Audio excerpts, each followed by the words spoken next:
la notion de partenariat est absolument fondamentale dans toutes les dimensions du travail et des talents, quel que soit l'angle qu'on choisisse. Et l'architecture du GTCI ne dément pas ce premier principe.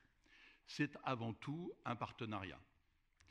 Alors juste une petite parenthèse, parce que nous vivons dans un monde qui est quand même bien pollué par les indices. Les sondages, les mesures en période électorale, en dehors des périodes électorales, on en a quelquefois une indigestion. Donc, quand on se pose la question de savoir si on veut produire un indice ou non, on doit démarrer par l'idée de son utilité. Pourquoi produire un indice ? Alors, il y a d'abord un principe important que j'ai eu l'occasion de découvrir pendant les quelques décennies qui m'ont amené des Nations Unies à la Banque mondiale et dans les, disons, les cercles de la diplomatie économique internationale, c'est que quand on commence à utiliser des mesures, des chiffres, on se démarque d'un certain nombre de positions verbales. Les mots sont toujours chargés d'un certain véhicule, bagage culturel, linguistique, historique. Il est très difficile de trouver des mots neutres pour décrire des sujets aussi passionnants et passionnés que ceux qui ont trait au travail et au talent. Et adopter une métrique ou des métriques est souvent le moyen de donner aux entrepreneurs, aux milieux d'affaires, aux académiques, au gouvernement, les moyens de discuter de quelque chose, de se réunir et au moins d'examiner ensemble quelque chose qui peut être décrit de façon peut-être moins idéologique que ce qu'on fait avec les mots. Ceci dit, aucune métrique ne peut prétendre être objective. Elle peut prétendre être plus neutre que les mots, mais il importe aussi de savoir ce qu'on essaye de faire. La deuxième raison pour laquelle on peut souhaiter avoir un indice, c'est qu'on ne peut pas améliorer ce qu'on ne peut pas mesurer. Ça, c'est un principe fondamental. Si je veux améliorer le niveau de bonheur dans la ville de Luxembourg, je vais devoir d'une façon ou d'une autre m'interroger sur qu'est-ce que je définis comme le bonheur, comment est-ce que je vais mesurer ce bonheur. Donc tout ça, ces principes sont là derrière. Et il y a une vingtaine d'années, nous avons commencé à créer un indice qui est dorénavant connu comme l'indice mondial sur les technologies de l'information, qui est publié chaque année par le World Economic Forum. Et à l'époque, la question était simple, c'était le numérique. Dans les années 2000, c'était quelque chose qui fascinait les gens à cause de Silicon Valley. C'était quelque chose qui était vu comme l'explosion de tout un tas de nouveaux biens et de nouveaux services. Mais lorsque se posait la question est-ce que cette révolution va bénéficier à une petite poignée de pays avancés ou est-ce qu'elle peut être une révolution mondiale?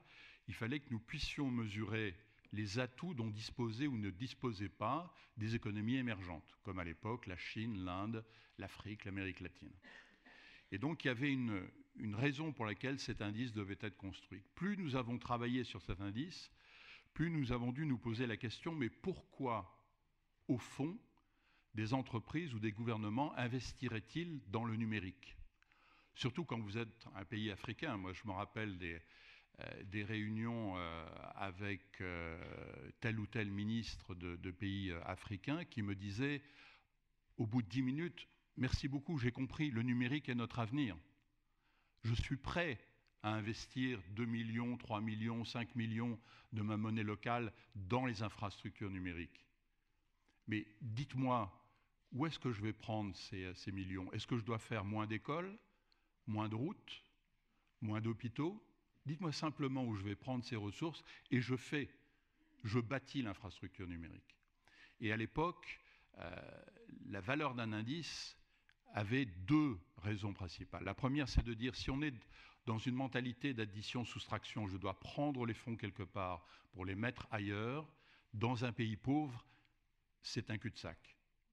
Si on peut faire basculer cette mentalité d'addition-soustraction vers une mentalité de multiplication, à savoir si je suis en capacité de dire, Monsieur le ministre de la Santé, si au lieu d'investir 100 $ dans de nouveaux lits d'hôpitaux, de nouvelles maternités, vous investissez 90 $ et vous réservez 10 $ à la numérisation de l'économie de la santé, la valeur de vos 90 $ aujourd'hui sera 120 dans 5 ans, 150, 200, 300 dans les années à venir. Cet effet de multiplication devait s'appuyer sur une métrique.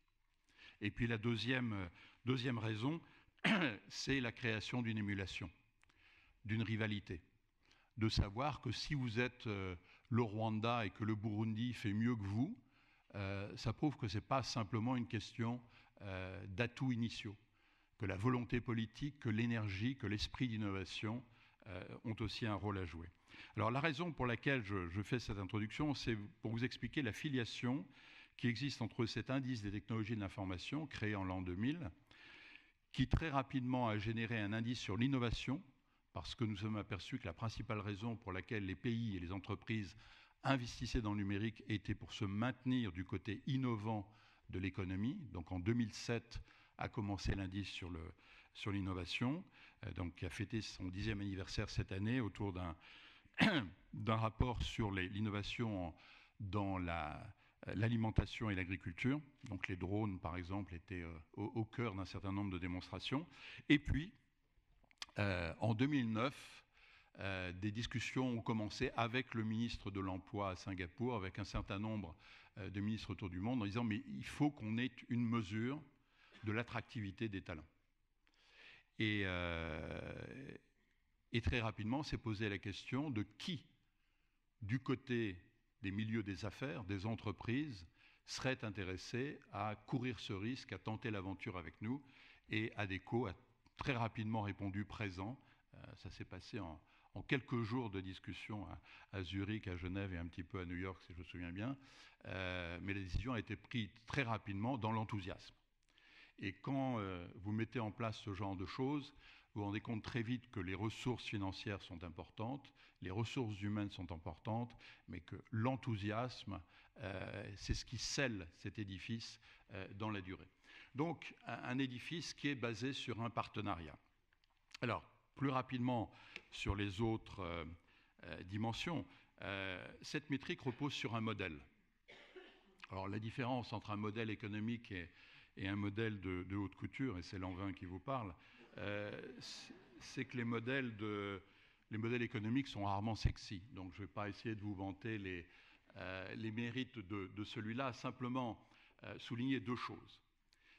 Il se compose d'un côté input et d'un côté output. En gros, les inputs, ce sont les efforts déployés en matière de talent, et les outputs, c'est est-ce que ça marche ?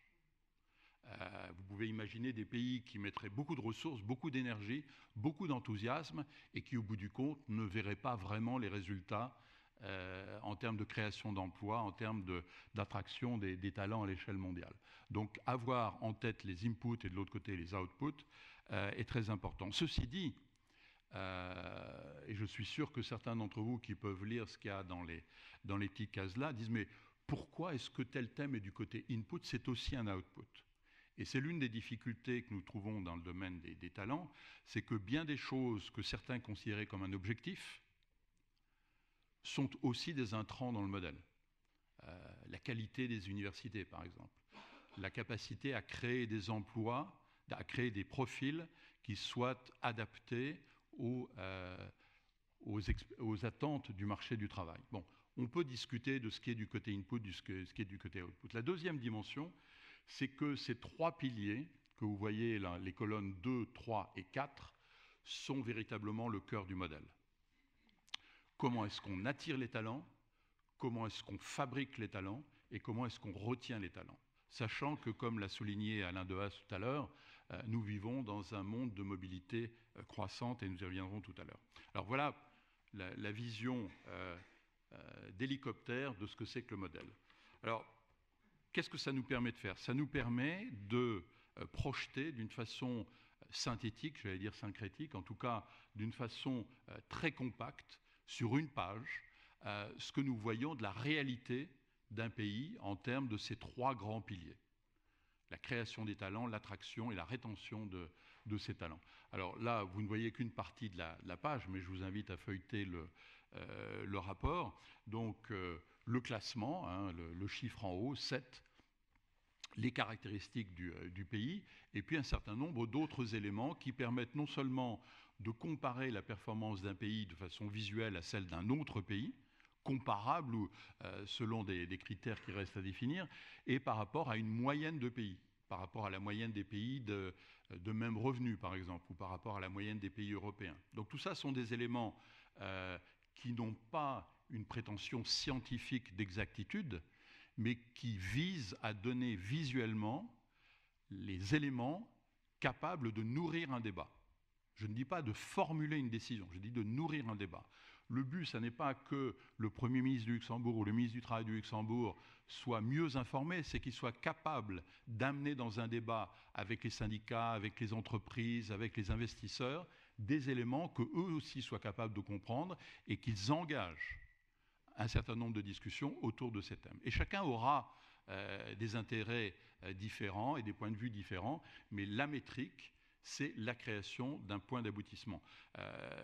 Vous savez que l'un des fondateurs de l'édifice européen, Jean Monnet, quand on lui disait « mais c'est une performance si rapidement après la guerre d'avoir pu amener les Français et les Allemands autour d'une même table ».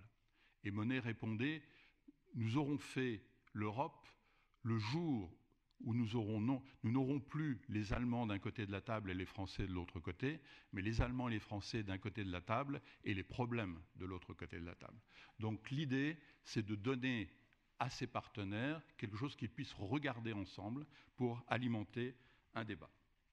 Alors, pour respecter la limite des 20 minutes, voilà le genre de choses que les économistes adorent, c'est-à-dire une projection en 2 dimensions d'un ensemble de 65 ou 70 variables. Alors, pourquoi est-ce que les économistes adorent les représentations en 2 dimensions? C'est parce qu'ils ne sont pas suffisamment intelligents pour envisager le monde réel qui, lui, est en 3 dimensions. Mais une autre façon de le voir, c'est que par ce type de représentation, nous véhiculons aussi un certain nombre d'impressions, d'émotions.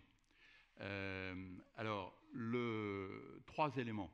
La ligne noire, d'abord. La ligne noire, c'est la ligne polynomiale de régression. Alors, si je vous le dis comme ça ne paraît pas très, très intéressant. Simplement, ça veut dire si vous êtes au-dessus de cette ligne, vous faites mieux que ce qu'on attend de vous. En termes des éléments dont vous disposez, la qualité de la main-d'œuvre, la qualité des marchés, le volume d'investissement, le revenu par tête, si vous êtes au-dessus de la ligne, ça veut dire que vous faites plutôt mieux que ce que d'autres avec les mêmes éléments feraient. Et inversement, si vous êtes en dessous de la ligne. Alors, vous voyez que le Luxembourg est en dessous de la ligne. Alors, une façon positive de le dire, c'est « Waouh, non seulement le Luxembourg est très haut, 7e, mais il y a en plus une marge d'amélioration. » Alors, je vais vous parler de la marge d'amélioration tout à l'heure. Mais ça, ce sont mes années aux Nations Unies. On ne dit pas d'un indicateur qu'il est mauvais, on dit cet indicateur montre la marge de progression qui reste. Ceci dit, vous voyez qu'un pays comme le Qatar, par exemple, qui est le pays qui a le plus fort taux de PNB par habitant, est très en dessous comparativement, parce que deliver, créer quand on a le revenu par tête du Qatar, ben c'est pas évident.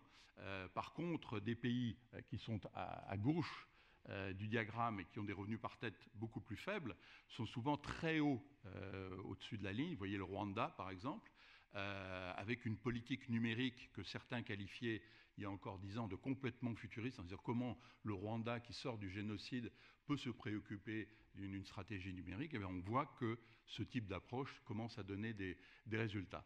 Le deuxième véhicule, c'est que vous voyez que tous ces petites bulles n'ont pas la même dimension ni la même couleur. Alors les couleurs se réfèrent aux revenus par tête. Donc il y a des pays riches, il y a des pays pauvres, et puis il y a des pays entre les deux. Mais surtout, la taille des bulles se réfère à la population. Alors ce que vous ne voyez pas sur ce diagramme, et que nous allons commencer à faire à partir de l'année prochaine, qui marquera les 5 ans du GTCI, c'est une dynamique. de voir qu'un certain nombre de ces bulles progressent, un certain nombre régressent, un certain nombre se rapprochent de la ligne polynomiale, un certain nombre s'en éloignent. Mais ce qui est frappant, c'est que certaines grosses bulles, comme la grosse bulle chinoise, se déplacent très très vite. Et nous y reviendrons sans doute tout à l'heure. Donc une vision que je vous demande de garder en tête pour ce que je vais dire maintenant, y compris dans sa version dynamique que vous pouvez seulement imaginer. Ça bouge très vite. Alors, sur ces 118 pays, ben voilà ce qui sort. Alors, chaque année, je ne sais plus, Alain a peut-être en tête, mais il y a des centaines d'articles, The Economist, Financial Times, la couverture de presse est énorme, et chaque année, nous devenons un petit peu plus schizophrènes. C'est vrai que le schizophrène, c'est celui qui dit je suis schizophrène et qui immédiatement après ajoute et moi aussi. Donc le schizophrène en nous dit bah, tout ça, ça frappe les journalistes. Okay, vous avez une liste de pays. Et en même temps, nous passons beaucoup de temps à expliquer aux médias, y compris ceux qui sont présents ici ce soir, que ça, c'est juste le petit bout de l'iceberg qui dépasse de l'eau. Ce qui est important dans un indice comme celui-là, c'est d'être un outil pour l'action. C'est de dire, OK, maintenant nous avons votre attention. Hein, we got your attention. Luxembourg 7. Et puis vous allez dans une région du monde, comme je l'ai fait hier aux Émirats Arabes Unis, et vous leur dites, ah oui, vous êtes là, mais vous savez, le Qatar est là, et puis le Koweït est là, et l'Arabie Saoudite est là, et ça les énerve beaucoup. Donc ça crée beaucoup d'énergie, et souvent d'imagination. Mais c'est le sommet de l'iceberg. Donc, ce qu'il faut voir, c'est qu'au-delà de ces chiffres qui sont une synthèse, il y a un certain nombre d'indicateurs qui méritent d'être désagrégés parce que c'est au niveau des agrégés que l'action se génère.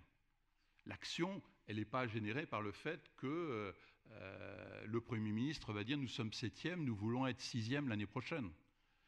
L'action va être générée par le fait que des entrepreneurs, des investisseurs, des représentants du gouvernement vont se réunir, vont dire la formation professionnelle c'est important, les infrastructures c'est important, s'adresser aux questions liées aux embouteillages, ça fait partie d'une politique des talents et de mobilisation. Ce genre de choses doit être ancré dans le concret. Ce que vous voyez à droite, c'est un résumé très bref des messages clés tels qu'ils sortent chaque année. Alors chaque année, nous avons un thème. Donc le thème du dernier rapport, celui que vous avez peut-être entre les mains, c'est la technologie et les talents. Donc aujourd'hui, je vais parler beaucoup de la numérisation, que je préfère à la digitalisation, mais c'est une question de goût. Voilà quelques-uns des messages clés qui commencent à s'accumuler. C'est-à-dire que par exemple, le tout premier, l'ouverture, le degré d'ouverture d'une économie est absolument fondamentale quand il s'agit de sa performance en termes de talent. La même chose est vraie d'ailleurs en innovation. Pourquoi est-ce que des petits pays, souvent face à un défi géographique, sans accès à la mer, ou au contraire qui sont des îles, je pense au Luxembourg, je pense à la Suisse, je pense à Singapour, sont si hauts dans la classification des talents et de l'innovation? Eh bien, la réponse est que souvent, ils n'avaient pas le choix. Parce qu'ils étaient petits, parce qu'ils devaient faire face à des défis géographiques, entre autres, ils devaient être des économies ouvertes. Donc ce message d'ouverture, que nous allons décliner d'ailleurs cette année, je trahis un secret ici, celui que nous allons présenter ensemble à Davos en janvier prochain, traitera de la diversité. La diversité est l'une des facettes de l'ouverture. Deuxième élément, il ne s'agit pas de produire les profils, les capacités dans l'abstrait, il s'agit de produire des profils qui soient liés à un état précis du marché du travail.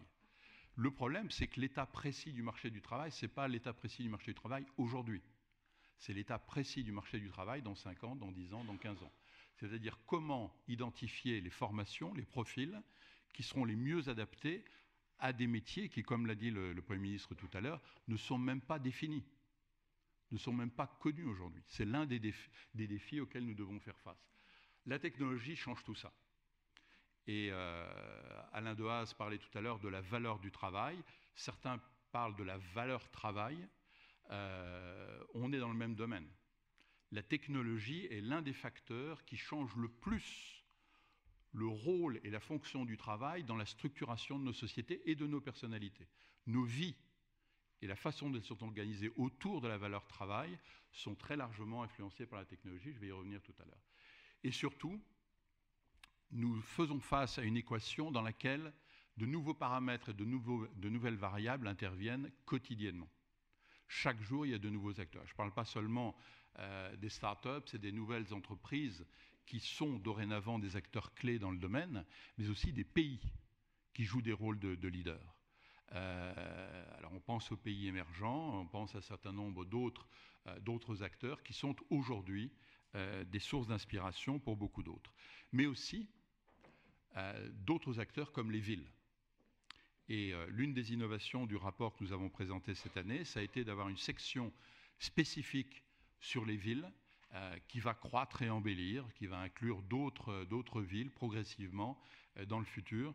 Et ce que nous voyons, c'est que les dynamiques autour des villes sont souvent plus innovantes que les dynamiques que nous avons autour des États-nations, pour différentes raisons qui sont faciles à imaginer, mais aussi pour des raisons de choix. En Chine, par exemple, un certain nombre d'expérimentations dans le domaine du travail, de l'emploi et des talents ne seraient pas admissibles dans la ligne du Parti communiste. Par contre, elles sont tolérables en tant qu'expérience au niveau de certaines villes.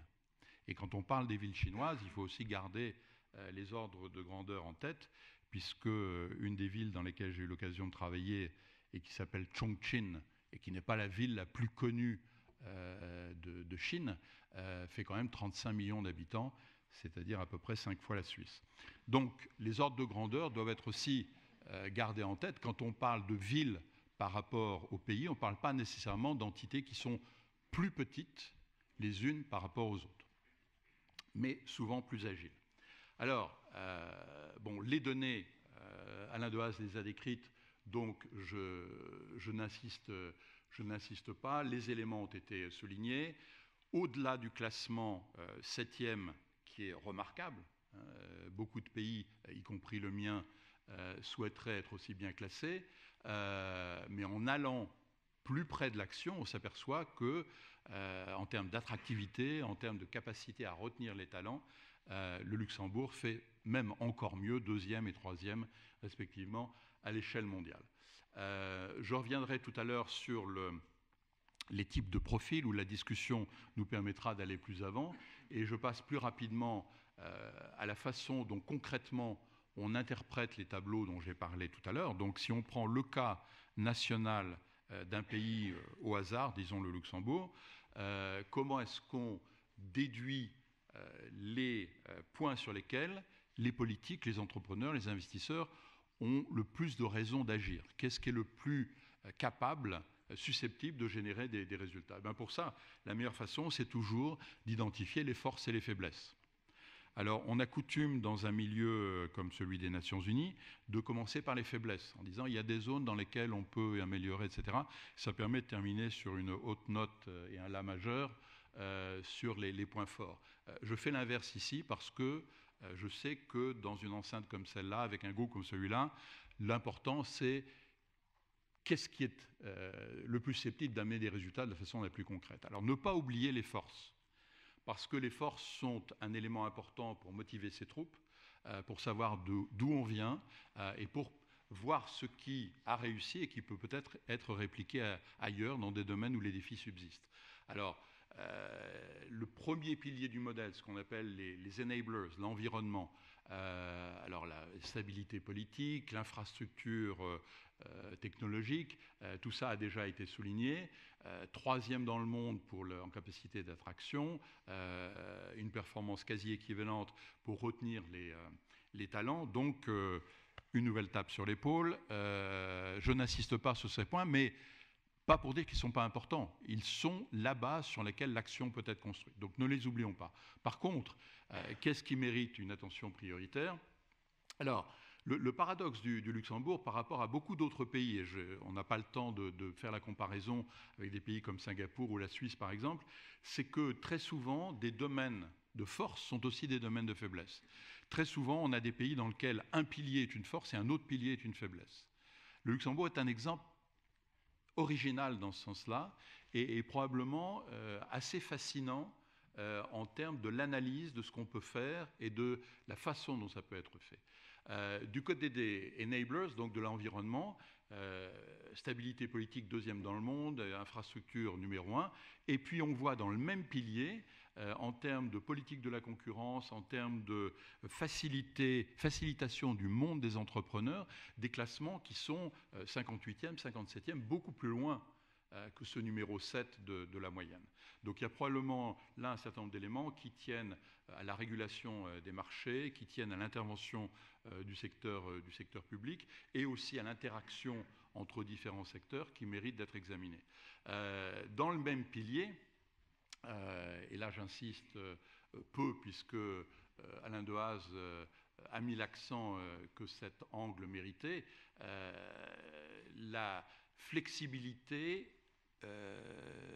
insuffisante des marchés du travail, d'autant qu'il semble qu'il y a plutôt un retour en arrière de ce point de vue-là, alors qui est peut-être un signal faible, qui est peut-être temporaire, mais avec un classement mondial de 104 sur la capacité d'embaucher, il y a manifestement quelque chose qui mérite l'examen. Et puis, dernier élément, aussi dans un pilier où la force du Luxembourg est manifeste, troisième dans le monde, attraction, eh bien, on est surpris, enfin je suis surpris de voir que le nombre de diplômés féminins du système éducatif ne classe le Luxembourg que 72e dans le monde. Alors on pourra en reparler tout à l'heure, et je le soulignais tout à l'heure avant de commencer en aparté, je suis très heureux que cette présentation ait lieu en français, c'est trop rare sur ces sujets, et le français est de loin la meilleure langue pour parler de ces problèmes de genre, puisque c'est l'une des rares langues dans lesquelles le problème est masculin et la solution est féminine.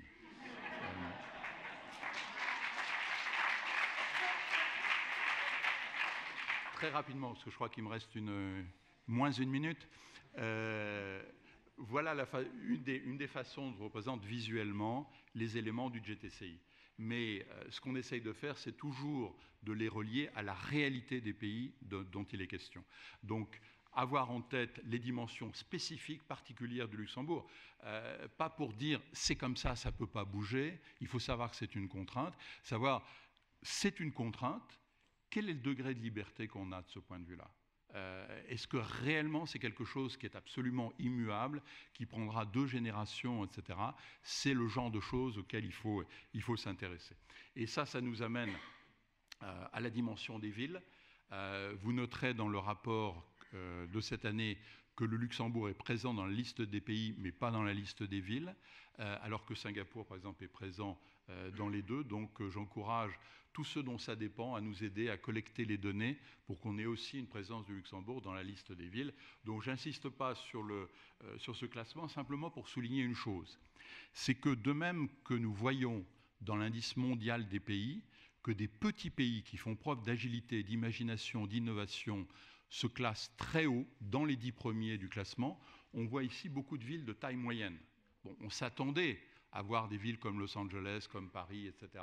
Mais avoir des villes comme Copenhague, même comme Eindhoven ou comme Dublin dans ce classement, pour nous a été aussi une source non seulement de surprise, mais de satisfaction, parce que ça nous dit que cet indice ne montre pas simplement l'histoire qu'on lit tous les jours sur telle ville est plus attractive, etc., mais aussi sur la dynamique qui fait que certains se battent mieux que d'autres dans le domaine des talents. Donc je vais terminer ici et on reviendra peut-être dans la discussion sur certains points que j'ai survolés trop rapidement ou que j'ai essayé de bien cacher. Merci.